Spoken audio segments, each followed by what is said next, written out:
Hello and welcome to another Fan the Flames Live. Today I am talking with Hattie. Now, I've known Hattie for a good few years and we've been working together and also sharing together during that time. So Hattie works with performers. She is a performer herself and she does a lot of work with the voice and exploring the confidence of the voice and what does our voice say about us and how do we show up with our voice.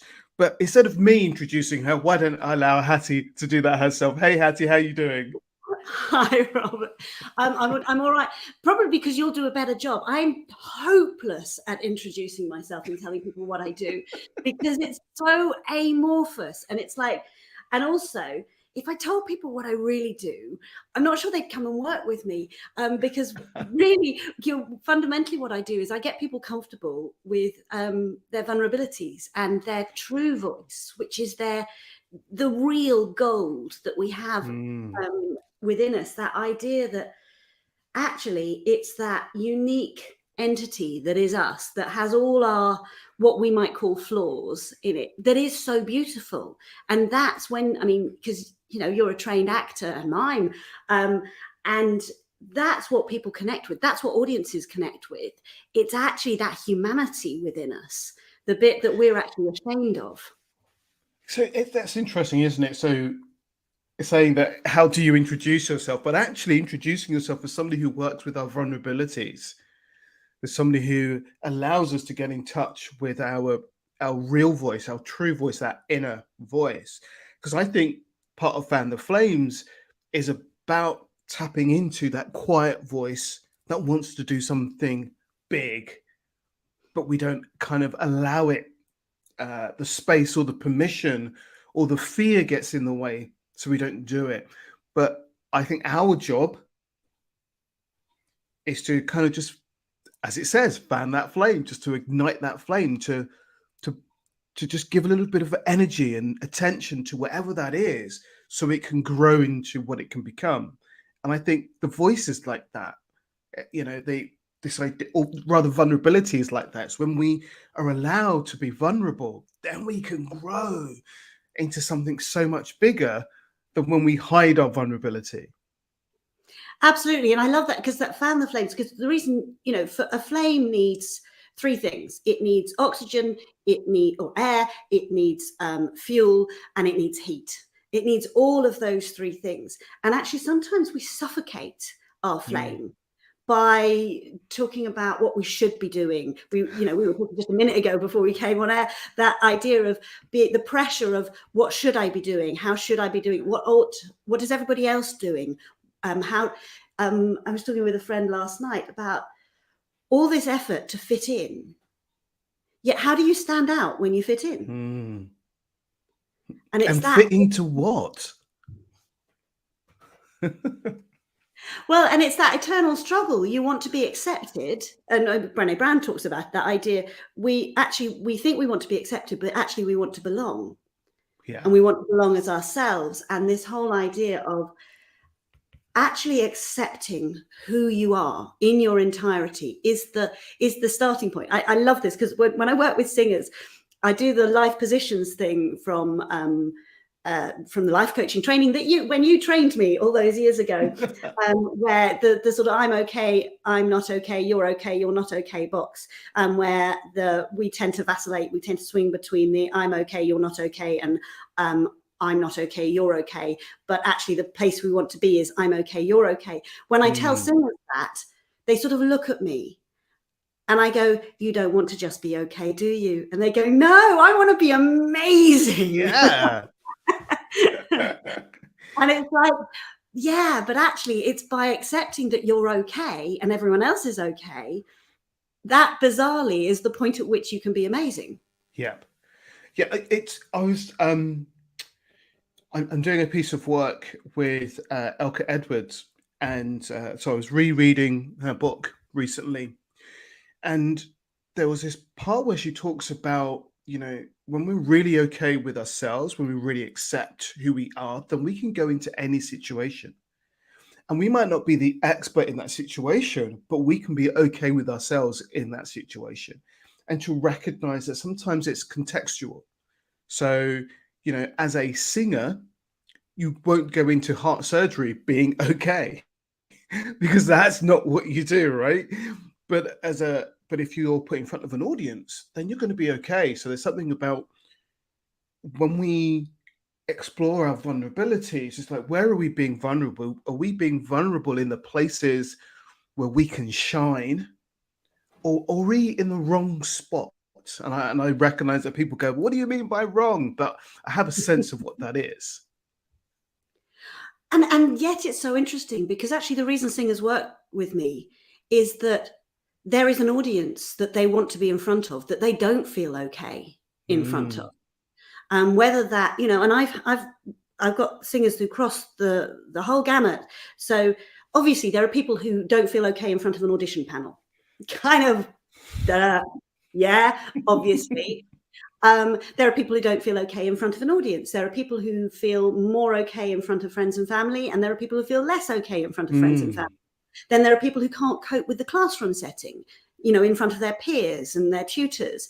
And then there are people who are absolutely fine with all of that, and it's one-on-one in real life is the audience that they find most challenging. Yeah. And the reason I love working with performers, and there's all sorts of performers, is because actually it's like they come to me because it's that magnifying glass. And when we unpick what's going on for them, every single time it's going on for them throughout their life. Yeah. Everywhere in their life, it's just shown up, and you get this wonderful magnifying glass and you go, look, now we've got this, we can see. And then they go, oh yeah, and there, and there, and there. And when you start to solve it, it's like then they start to be happier across their life, not just in the audience. Absolutely, because it's like the thing that we're not okay about. It's like it has a volume switch in different environments. And so in some environments, it's so turned down that we don't notice that it's present, but it's still present. It's just, it's just barely a whisper. But in other environments, it's so turned up that we can only hear that unokayness. And I think when we unpick, go. No, you said when we unpick, go. And when we unpick it, we go, oh, I can notice it showing up in those places. And I can notice the subtle impact it has in those spaces that I didn't think it had. And that subtlety can also have a huge impact on us. So when we shift that subtlety as well, then all of a sudden, boom, we can flourish in all of our spaces. And then you get people who've turned the volume down on purpose. And so I have people coming, and they've come to me for performance tips, how to increase the intonation in their voices or whatever. And then we start talking about vulnerability, and they're like, oh, I thought you were going to teach me how to perform. I'm like, I am. But you can only start to perform. You can only start to really so if you're doing public speaking and you're performing as yourself, you can only really lean into that if you let go of trying to be something else, trying to hide parts of yourself. But the same is true whether you're inhabiting a character. You can't truly inhabit a character and lean into that character if you're trying to hide parts of yourself. It limits you. And so it's only by going, and Judi Dench is brilliant at this sort of stuff. Just accepting exactly who she is, because then she doesn't have to worry about the rest of it and pretend that she's something she's not. And then she can pretend that she's something she's not by sort of leaning into it. And it's so interesting, this idea that we're caught pretending to be something that we're not. We put up that facade, whether it's what Brenny talks about, the armor, or whether it's our mask, but we put something in front of us and the world as a way to protect ourselves. But through doing that, we can't connect, and then we can't connect either with our heart or with our voice. And so we then get caught in this thing of, I want to be part of everything, but how do I let go of my armor in order to do that? So I want to belong, but I keep showing up as somebody else that isn't accepted. But I really want to belong. I really want to be part of this crowd or this group. But how do I do this and be okay with this? And I think part of it is the fear that we won't be accepted, that others won't accept us. And I think what can happen, especially in coaching, is the realization that that doesn't kind of matter, because if we're okay, if they accept us or not, it's kind of okay. Yeah, and I think armor is a great analogy, and it relates to mask as well, because if you think where armor started probably as a leather breastplate and maybe a hat. And then they thought, oh, hold on, I'm protected here, but I'm not protected here and on my legs. And then they started covering that up. And then they went, well, it's only leather. I'm not protected enough. So then they made this metal. And then they thought, well, this isn't metal. And so every piece of armor you put on highlights your vulnerabilities. Mm. And you notice where else you're vulnerable. And if you think, they ended up with these massive metal suits with chainmail under here because they suddenly realized there was a gap here, and they had, and so heavy that if they fell off their horse, they were actually more vulnerable, not less vulnerable. And you compare that to sort of martial artists and, you know, ninjas or whatever you want to talk, where they are not as protected, but they are way more responsive. And so instead of protecting themselves from the attack, they respond and adapt and move, and in that way protect themselves. And it's like, whenever you put a piece of armor on, it highlights your vulnerability. So you put more armor on, and that highlights more vulnerability. And you end up weighed down by this armor. And you talk about unable to connect with your heart. You're unable to connect with anything. And you're trapped in this dark space, completely on your own, feeling entirely vulnerable. And it's just, so if our response to feeling vulnerable is to put armor on, and then our response to having armor on is to feel more vulnerable, then we put more armor on. How do you reverse that cycle? And again, the whole Brené Brown of seeing your vulnerability in a different light, I think, is hugely helpful. Starting to see yourself is, every time you take off a piece of armor, you're courageous. And so often I work with performers, and instead of going on stage and thinking, I'm feeling anxious and nervous and scared, and that's a bad thing, you go on, yeah, I'm feeling anxious and nervous, but I'm doing this. Look at me. I'm on stage. Yes, exactly. I'm connecting. But also to start, and this is a great thing that I do, one of the biggest parts of what I do, is start to view the audience in a different way, because we view the audience as judgmental, which they are. They will judge you, but they have a totally different agenda. So if you look at the audition panel, you go in thinking they're going to judge and they're going to notice every fault I make. And if I do this wrong, I say the wrong word, I sing the wrong note, it's going to count badly against me. And I've got to do this, this, and this. And they're there to judge all of those errors I make and spot them. No, they're not. They're to find the perfect person for a role. They are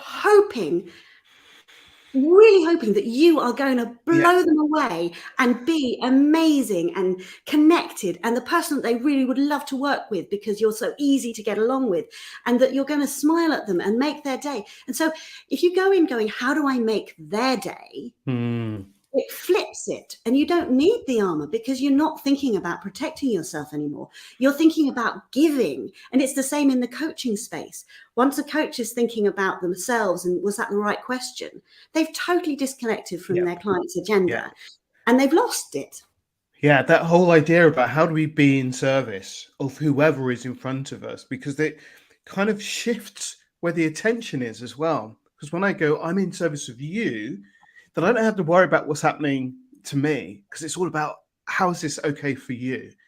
And then if everybody's being in service to everybody else, and we're all rising, we're all growing in that space. And, you know, an audience, you know, when you're performing in a theater, they have their judgments, you know, is this as good as the last time I saw it? As you a good lead as the other lead when I saw it 5 years ago, and all of that. But they're also coming to enjoy themselves. They're also coming to have joy in that space with you. And which is their priority? I mean, I remember do a 5-day challenge every now and again. And I was like, you know, what's the audience thinking? One reply was, they're thinking, am I going to get value for money? And I was like, I don't think I have ever walked in to an auditorium going, am I going to get value for money? Is this going to be worth my 15, 30, 120 quid? I go in going, oh, I'm really excited. I'm looking forward to this, that, or the other. I'm hoping this is going to happen. I'm hoping that's going to happen. Value for money. I might come out going, that really wasn't value for money. But I don't go in. That's not my agenda. Yeah. And I guess that, you talking earlier about how this fits through all of our lives. So if we have as a performer, and I think we're all performers to some degree, an idea that we're going to be judged, then we're carrying that around with us, and we're kind of putting that out as well. We're saying to people, well, judge me then. I know you're going to judge me, so let's do it and get it over and done with. Bring it on. And that also shifts how people respond and show up to you. So, when I think about, fanning the flame and having an idea or having something that you want to do, if you sit with that in judgment, then people are going to judge it. But if you sit with it in excitement, then people are going to be excited by it. Now, they may not think it's a great idea, but that's their stuff. And we can take that or not. It's a bit like a director will say to you, do this here and do that here, because they're looking at the bigger picture of how it all fits together. But you also have that innate knowing of, I know he says that, but I just need to be a bit closer to this person to feel their energy when we're doing this piece or whatever that might be. Yeah, two things came up as you were talking about that. First one is actually allowing ourselves to have an opinion of somebody else's opinion.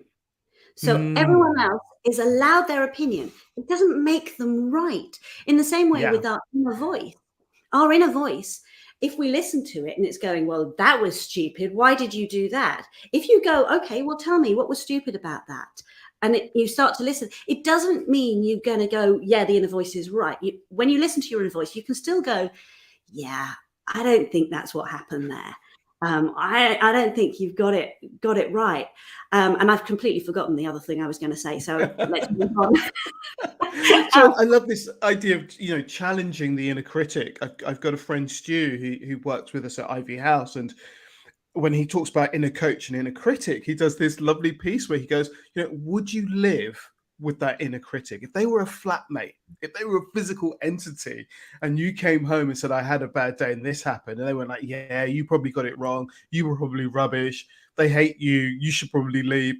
At some point you're going to say to that flatmate, oi, get out, I don't need you around, or you're going to say, you need to shut up because that's not what I need to hear right now. Although I if you go into internal family systems, I really, really like that theory, because if my children come and want my attention and they go, Mum, and I go, not now, and they always do it when I'm on the phone or busy doing something. Of course they do. If I say not now, just give me a moment, they say, Mum, louder, and then they tap me on the shoulder, and then it's like, and I think your inner critic's like that, because your inner critic is worried about something. So if you say, shut up and go away, it's going to go, I need to talk louder, you're not listening, you need to hear this message. And it will find a different way. So it may, it can make you ill. It can make you lose your voice. It will do something else to grab your attention. And I love that idea there of, we have to listen to the inner critic. One of the things they talk about is befriending our inner critic.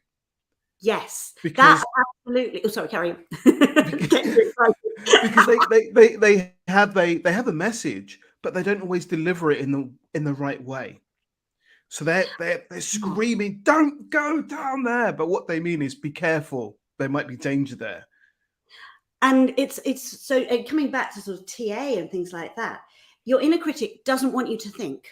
It really doesn't want you to think, because it's really terrified you're going to make the wrong choice. So it's bossing you about and going, don't do it. It's like if my child is running across the road, I don't want them to think, I want them to stop. So I just scream, stop now. Yeah. At any other point, I'll go, hold on a sec. Have you looked both ways? But if there's a car coming, I don't want them to think for themselves, because they might make the wrong choice. And actually, it's about, I love the idea of befriending the inner critic, because the inner critic is there to protect us. Its means are not great. It doesn't always do it because it learned from our parents or from whoever it is that had that same voice. And it goes, right, the way to sort you out is to do this. But it's intentions. I mean, it's us. Let's not forget. We can't tell it to go away because it's us. And actually, if we're kind to us and we listen, then we're more likely to be kind to other people and have other people kind to us. And I have just remembered what I was going to say. Go on then.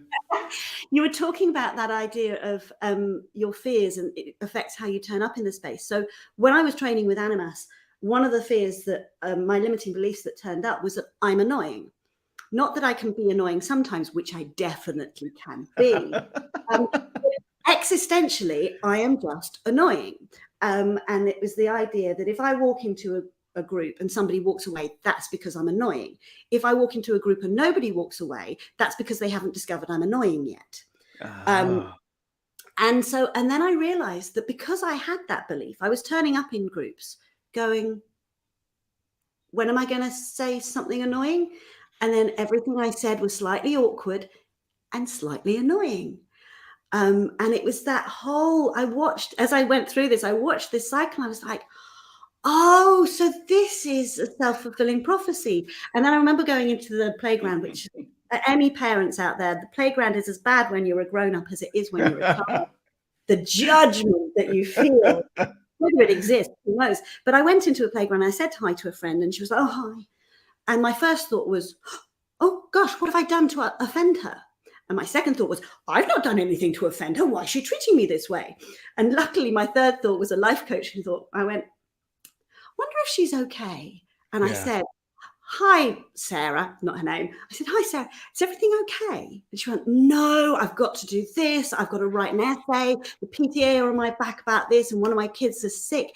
And to my shame, the first thought and feeling I had was relief. Oh, it wasn't me. And the second one was, is there anything I can do to help, thankfully. But it's that whole idea of we get so tied up with other people's judgment of us that we make it define us.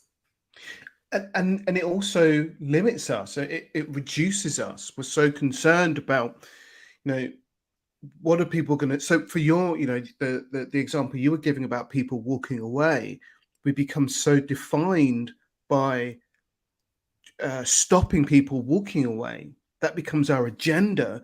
So then we do less and we do less and we do less and we do less. So it can't be our fault that people walk away.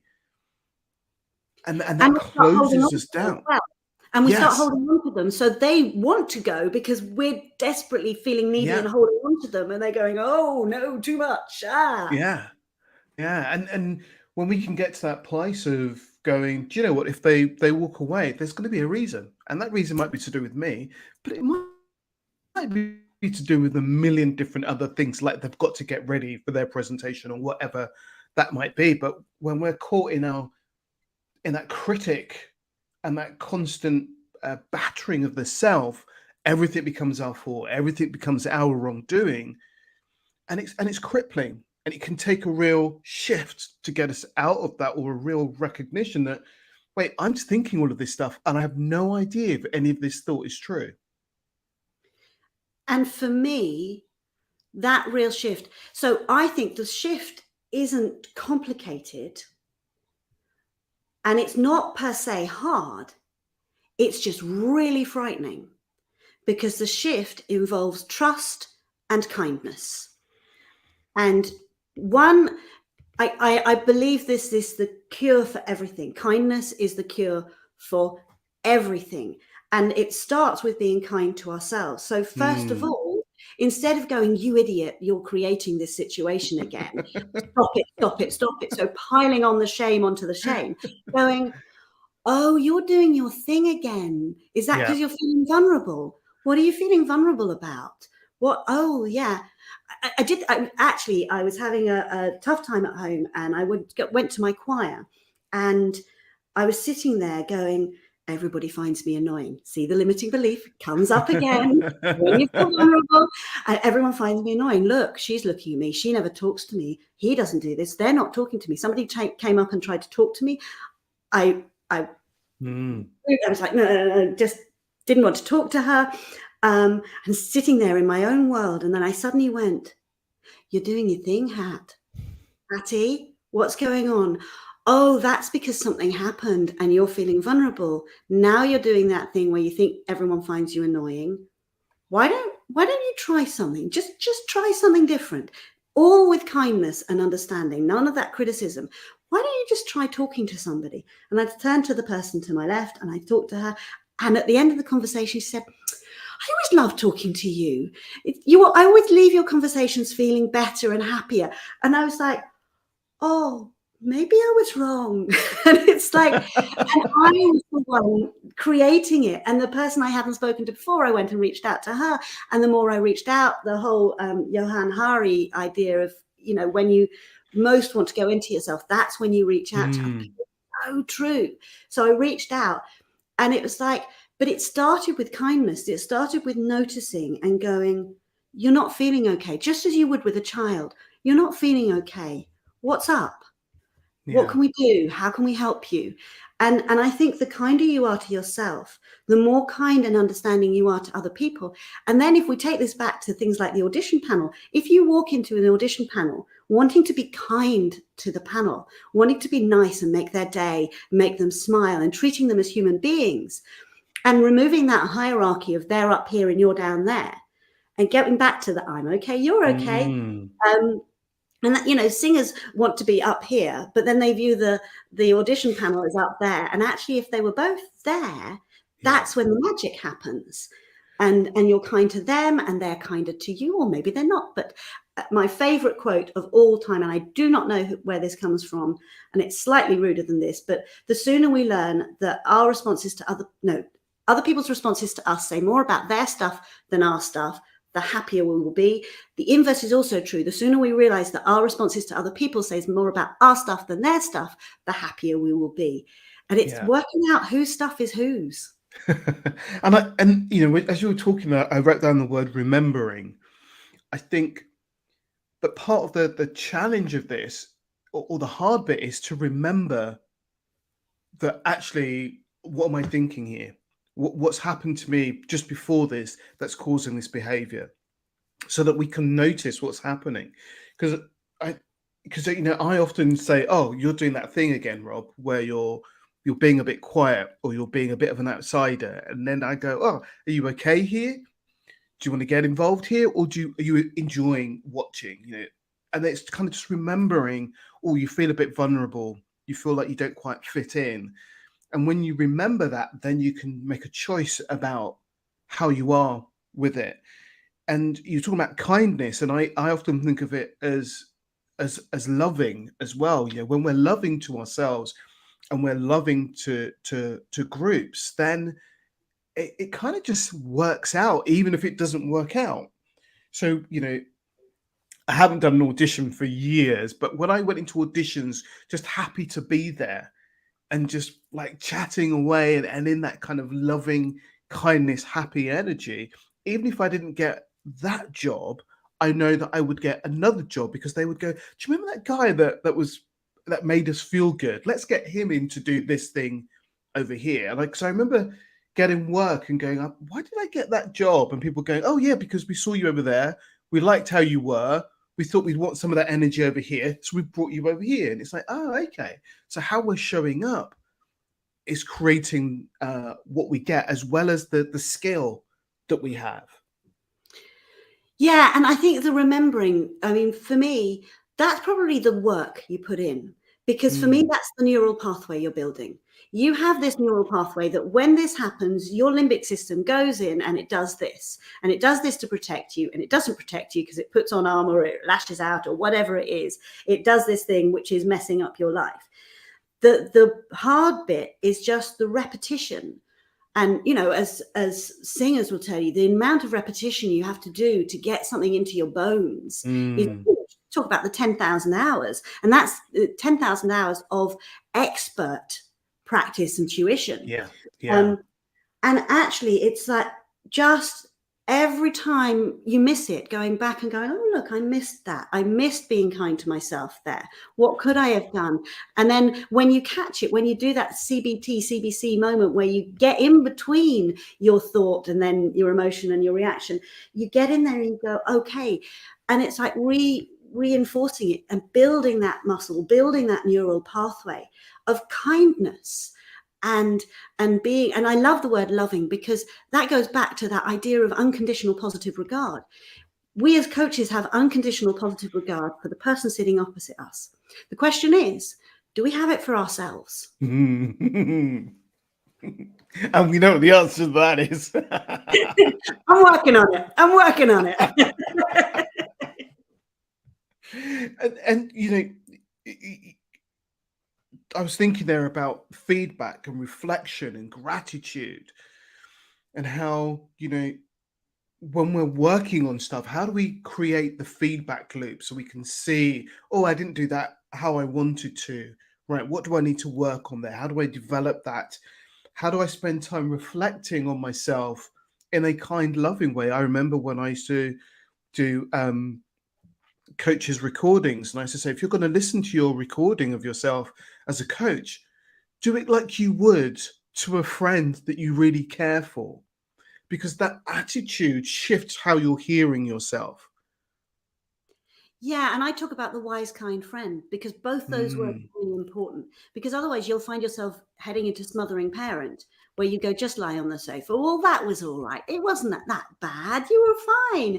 And you come off the stage and somebody goes, yeah, no, you did really well. And you're like, oh, just tell me the truth, because you don't believe it. But it's that, and this is the inner game of tennis, I think, is awesome on this sort of stuff, because it talks about that non-judgmental observation, because compliments and criticisms are equally stultifying. They suck the enjoyment out of it, and they suck the progress as well. Because if somebody goes, that was really good, it's not specific enough. And it's like, I really like the way you did that. I love it. And it, you know, all Carol Dweck stuff comes in here again, but it's that, how do you step back and be just analytical about it in a really wise, kind way? And go, it's like singers always say, I was flat. No, you weren't. You were as 3D as you ever were. You sang the note under. That you existentially were exactly the same. And actually, it's like when you say to a child, stop being naughty, you're at the same time defining them as naughty and asking them to stop being what you've just defined them as. Which is kind of an existential crisis. I am this. How do I stop? And you see children doing that. You know, I can't stop being naughty, so I'll just lean into being naughty, because that's obviously who I am. But if you say, can you stop doing that naughty thing? Can you stop hitting your brother? Oh, yeah. Well, I'm not going to right now, Mum, but you can see how it's easier. In the same way, it's easier to go, I sang the note flat, and then suddenly the solutions start arising. What was the reason I sang it flat? Did I learn it wrong? Was there something about my technique? Was there something about the accompaniment that threw me off? Was there something in the accompaniment that was flat? We start to solve it. If we just go straight into the existential, we just sit there being bad. And that's, you know, that's about the detail, isn't it? It's like when we think about what we're doing, if we can look at the detail from an objective perspective without blame, shame, or criticism, but just what happened there? Let me unpick that from a kind place, understand it, and then I can look at, right, so what do I want to do next with this? And how do I want to move this forward? And how do I keep moving forward? Because one of the challenges, of course, is we sing that note incorrectly, we feel bad about it, and then we get into a beautiful spiral that ends up with us giving up singing because we can't sing, when actually we got one note wrong out of our entire piece. But we can get caught up, as our brains do, in the mistake, and we don't get objective enough about it to go, that thing I did just in that moment wasn't how we practiced it, but everything else was. So let me look at where do I need to improve, but also where can I celebrate? So I think that's really important too, is what are we celebrating and what are we improving on? Yeah, and it's like that awful phrase, you're only as good as your last performance. What? Hold on. There are some really great performers who've done some doozies. And that doesn't make them a bad performer. It meant they did that really badly. What was the reason? And it's Yeah. only by unpicking that we continue, as you say, to make that progress. And we change, and life changes, and our ability to do things changes. And so we're constantly on that journey.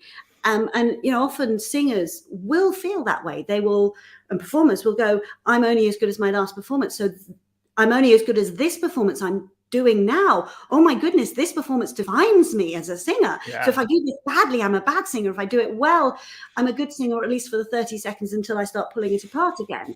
And it's that whole, what we do doesn't, there is this phrase, what we do defines us. On one level, yes, it does. But on another level, it really doesn't. Yeah. Because we're all allowed to mess up. And it only defines us in that moment, because there's the next moment and the next moment and the next moment. And when we get caught living in our past, I think we become kind of solid or dull in our energy. We become stuck. But when we are recognizing each moment as it arises, then we become fluid, and we go back to our martial artists, and we become flexible, and we're able to move and explore and expand, because we're in each moment, and we're taking each moment. Go, oh, that moment I wasn't so great, but this moment I'm brilliant, and this moment I'm brilliant, and this moment I'm okay. And it's that kind of, how do we stay in the moments, and recognizing that there are moments where things are going well, where they're not going so well, but the not so well doesn't define us existentially or completely. They don't define us and become our identity. But I think that's where the challenge sits, is that we sometimes feel that is our identity. We feel that we are naughty, or we are wrong, or we are bad, as opposed to we did a bad thing. And I think it's really interesting, because if you think about it, I think almost all our cells change over the course of 7 years. So do our neural pathways. Our neural pathways are forever changing, and they will change till the day, blood stops pumping around our brain. They continue to change. So we are neither physically or mentally, and we all know emotionally we change over time. We're not the same person we were 7 years ago, 14 years ago. However, we're not even the same person we were last year. So this idea that we last week, and we're different in different contexts depending on who we're with. We're changing all the time, to get really philosophical. But for me, we're only as good as our attitude to what's going on. And that idea of, that's what we have control over, the whole Viktor Frankl thing. The bit that I actually can exercise any authority over is my attitude towards things. And that bit I can work on. And it's actually by working on that we develop, that we keep growing and keep going, oh, I'd like to tweak that a little bit. Well, I'm never going to win Wimbledon. Definitely not going to happen. But I can get better at playing tennis. Yeah. So, I mean, this drives me into another thought. That idea of recognizing where we are with things, and recognizing what's important to us. I mean, that might be about values, but that idea of going, I'm not going to win Wimbledon, but I can get better at playing tennis, and there is a joy in getting better at playing tennis. So I'm going to follow that piece of joy, and I'm going to enjoy getting better and getting better. It's like somebody going, well, I'm not going to be the lead in an opera. Is it a lead in an opera? Not quite sure, but I can enjoy singing, and I can get better at singing, and whatever better means for me. And I think there's something here as well about, that potential that we have doesn't mean we're going to be the best at something, but we can be our best at something, and we can grow ourselves in that something, as opposed to going, well, if I'm going to create a business, it needs to be the best business and top everybody else. Because when we start to look at those businesses, we go, well, maybe I won't get there. So we start to have that failure feeling. But if we go, I'm going to create the best business I can, and I'm going to be good at this for me, and I'm going to, going back to our point about service, I'm going to serve those around me with this, then that creates a different feeling for us, and a different kind of, it's almost relaxing around it. And I think it comes back to also, what is the best? Mm. What was the reason tennis was invented? It was a game. It was for exercise and enjoyment. So does somebody play, if someone's miserable and winning Wimbledon, are they getting the best from tennis? Are they the best at tennis? And somebody's really, really bad, but they just have a ball every time they play. There are so many different definitions. There's no one right or wrong, and there is no best singer in the world, because every voice, and finding your true voice and all of that, every voice is different, and every voice has something to say and can speak to someone. There are very few people who cannot sing in tune, and even the ones who can't sing in tune, that doesn't mean to say that they can't produce sounds that would be in some way rewarding. I don't know, but we start to define what's good and what's bad. Yeah, and yeah, it limits us, and it puts us in absolutely. a great jacket. And actually, how am I going to make my voice sing? And this comes back to the joy, following that joy, as you were saying. You make yourself sing by following the joy, and then you get this, some people might call it vibration, but this wonderful contagious thing, as you were saying when you went for the audition, that lovely, people wanted to be around you because you were nice to be around, because joy is contagious, and it's wonderfully and beautifully contagious. And we kill it when we are horrible to ourselves. When we're kind and loving towards ourselves, we enhance our joy. Then when we're with other people, they get that joy. If we encourage them to be kind and loving to themselves, they have the joy. And for me, it gets back to, we were talking briefly before about taking things seriously. I wholeheartedly don't think you should take things seriously. It doesn't mean you should be flippant about anything, but actually it's, how do you lean into joy? Because we work harder when we do things for joy. We spend more time doing it. We do it more effectively because we worked harder. The whole talent myth. Actually, if you spend hours working on something, using that critical analysis, going, oh, well, how could I improve here? And you do it with joy, that's how you achieve whatever success might be for you. Yeah, absolutely. And as you were talking there, I was reminded of a great musical director called John Owen, who I worked with, it feels like a lifetime ago now, but when I was in theatre, and he was MD on a couple of shows I did. And I used to love it when he was the MD, because I would always sound good. Because he would go, this is where your voice sits. So I'm going to write this piece here so your voice can fit in. And I was go, this is great. Because I was one of those, I am one of those guys. I don't really sing. Singing's not my thing. I enjoy it, but I'm not really a singer. But whenever I worked with him, I always feel like a singer, because he would go, right, where's the right place for you in this system to enable you to be at your best? And there's something really interesting about, where are we and where's our place in the system? Not so that we have to fit into a box, but where in the system can we sit at our best? Where in the team or the group can we be and go, oh, this is a great, what's what I'm looking for? This is a joyous place for me to be. And I can exude joy from being in this place. Because when I worked with him, when I worked with John, I would love being having vocal parts to do. I'd be like, yeah, I'll do that because John's here.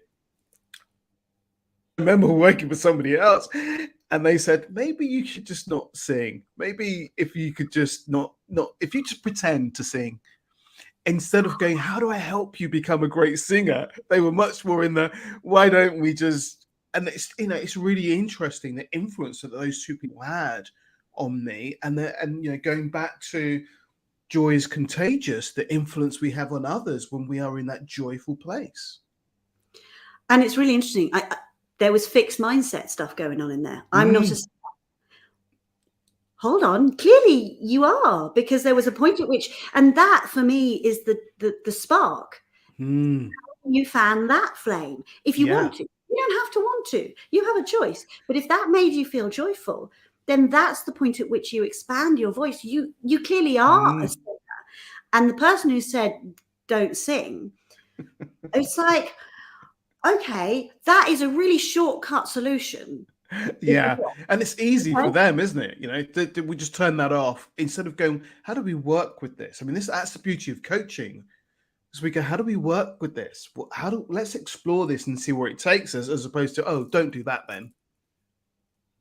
Yeah, and I mean, I think that's brilliant because, and there is no wrong. It's like when I say there are no wrong questions in coaching, literally no wrong questions, because you ask a question and it falls flat. That's information. It's like, oh, can we go there? I talk about myself being an analytical empath because I'm not, oh, you're sad. Oh, I'm like, ooh, you're sad. Oh, can we go in there? Can we talk about that? Which is, it's not entirely kind all the time. I hope it is. I hope it's done with kindness. But it's that everything is just interesting. And that comes back to that non-judgmental observation. Oh, it's really interesting. You're finding it hard singing like that. What's going on that you're finding it hard to do that? And that's their lack of foresight, lack of seeing the voice that's in there and how they bring it out. Maybe they're underestimating their own abilities to bring it out. Absolutely. And it becomes really interesting or my kind of reflection around some of this is, so what do we choose to do? Because you said it there, you could be a singer or not. That's your choice about it. You can improve or tennis or not. That's your choice. And it's like, what are we choosing to do? What are we choosing to get better at? What are we choosing to look at? And how can we choose to do those things in a kind, loving, joyful way? Yeah, and because there's a big part of me, I go, and I have an argument with my mum about this because there's nothing we have to do. I spent all my years as a barrister watching people not do the things that other people say, well, I have to do this and I've got to do that and I need to do that. No, you don't. You might not want the consequences of not doing it, but you have the choice, and acknowledge that choice, because that is the point of empowerment. If you realize that literally everything you do is a choice, that it means that you take responsibility when it wasn't a great choice, but also you empower yourself and get the reward for going, look, I made that choice. I chose to feed my children today. Kudos to me. But it does. And it's like you can pat yourself on the back and give yourself credit for the things you are achieving. You talk back about acknowledging the successes. I made it through the day. I got everyone fed. Everyone's in bed. People have done their homework. I made all those choices and they were good ones, but that was a bad one. So I'm going to fix that. Brilliant. So Hattie, I could talk to you forever. You know this. I'm always, I'm fond of our, let's catch up for 5-minute conversations that we have that then go on for days. But if people want to choose to work with you, how do they find you? How do they hear about what it is you do? How do they get more information? So my website is findyourtruevoice.co.uk. I'm on Instagram, I'm on Facebook, I'm on LinkedIn. But if you really want to find out how to work with me, my website has all the details. But it's been an absolute pleasure talking with you as ever, Robert. I could talk with you for days, as you know. Brilliant. Thank you so much. It's been, I've loved the kind of journey we've gone on and how that journey's brought voice and performance and mindset and existentialism and TA and all those wonderful elements that are so juicy into play. Thank you so much for joining us today, and I look forward to speaking with you again. Thank you, Robert.